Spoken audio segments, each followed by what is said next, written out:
Do you know what the best thing about backyard biodiversity is? It's that it makes your garden easier to look after.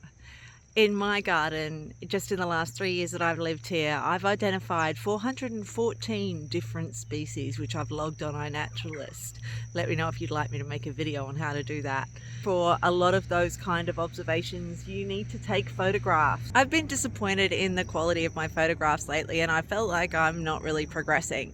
So I'm going back to a habit I used to have, which is that I need to take at least one photo a day. It's fantastic for improving photography, and I've also started to brush up on my macro skills, and I've learned how to focus stack.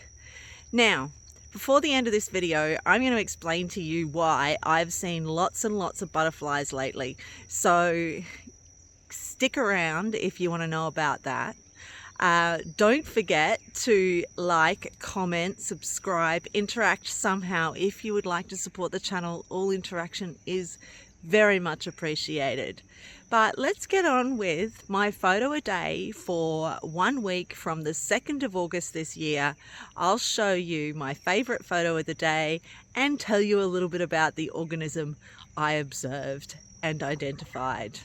My first subject for the week was the lean lynx spider. Now, this is a really common spider in Eastern Australia, and it's called the lean lynx spider because it's so lean, and also because it's a spider that waits and then leaps on its prey. These guys I often find in flowers in my garden, and I have seen them devouring some of the native bees, which makes me sad, but hey, that's nature, right? They're quite easy to photograph in the sense that they stay really still.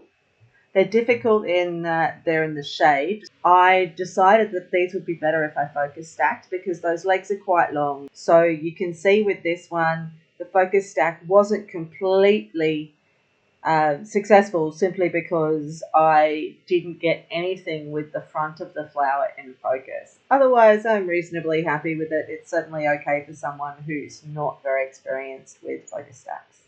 The second subject is yet another spider. Spiders are easier because quite often they will stay still, and when you're trying to do macro photography, it's much easier to capture still subjects.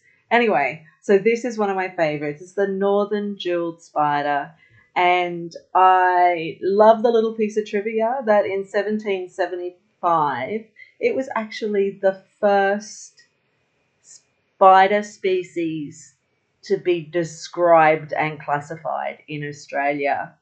You can see there they have a web which never used to come up in my photos, but now that I have a flash, that web is coming up. There's no focus stacking here. What I really would have loved was be able to get above or below so I could get a different angle, because this is a very common angle, but I couldn't do that. And these guys pop up everywhere in the garden, and the sunbirds absolutely love to pluck them out of their webs and eat them. This photo is a shocker, but it's all I could do because this species is so incredibly shy. And I was just tickled pink to find this in my garden. This is an echidna. I was so thrilled. This is only the second time I've ever seen an echidna in the wild, and the only other time was from a car when I was trying not to run over it. My dog was going absolutely mental near the fence, and when I tried to see what her problem was, I was worried it was a snake and she was going to get bitten. I saw exactly what you're looking at now. So when an echidna is threatened, they will curl up into a ball and hide themselves. So that's why this is the only photo I could get.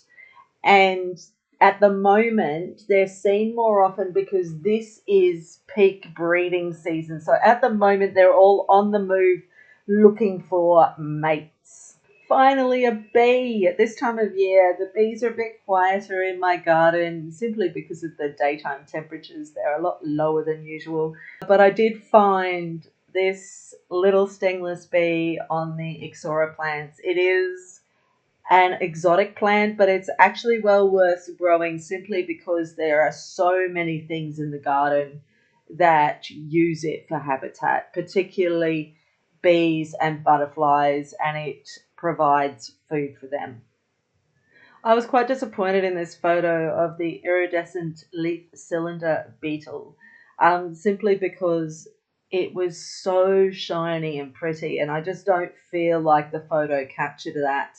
It was very difficult to photograph. I saw it in flight, then as soon as it landed, I tried to get a few shots, but it was gone again before I could change position. These guys eat foliage, hence why they are a leaf beetle. And the cylinder part comes from the fact that they are quite cylindrical in shape, almost a perfect cylinder. Sahel sunbirds are everywhere in my garden at the moment, and I love it. These guys are brilliant because we hardly ever have to clean up spiders around the outside of the house. They are the best pest controllers. At the moment, they are starting to nest, so we're getting nests built outside again. I love the way they chirp. They are just an absolute delight to have around. They're super cheeky and they're really not afraid of humans. This is a male, you can tell because of that bright blue patch, and actually that made it really difficult to photograph because that blue patch, the iridescence meant that it was reflecting light. So I cleaned it up as best I can, but I'm hoping I'll get another chance to photograph a male in that kind of light so that I can maybe really get that beautiful blue. This is one of the deadliest species of butterflies. Isn't he or she just gorgeous? Uh, Commonly called the Scarlet Jezebel. You can see there she's having a marvelous feast on the pink pentas, and these guys are everywhere in the garden at the moment. In fact, I can't walk outside without seeing at least half a dozen butterflies fly away from me for every few meters I walk. The garden's just full of them, and I think that's because of a lack of pesticide in my garden, but also because I'm allowing the host plants to grow. This particular butterfly, the host plant is a mistletoe, and I never cut the mistletoes out of my trees simply because they're part of the ecosystem here, and I think that would do more damage than necessary to the ecosystem. And besides, then I wouldn't get these beautiful Delias butterflies. They're just a gorgeous genus. And look at it, it looks like it was painted with watercolor.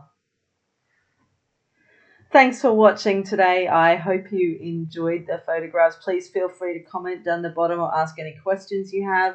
If you'd like me to do a longer video on any of these species, let me know in the comments and I will certainly try to accommodate that request. Remember, any interaction that you have with this video, whether it be a like, a share, or a comment, helps the channel and we really appreciate it. So until we get into it again, have a great week.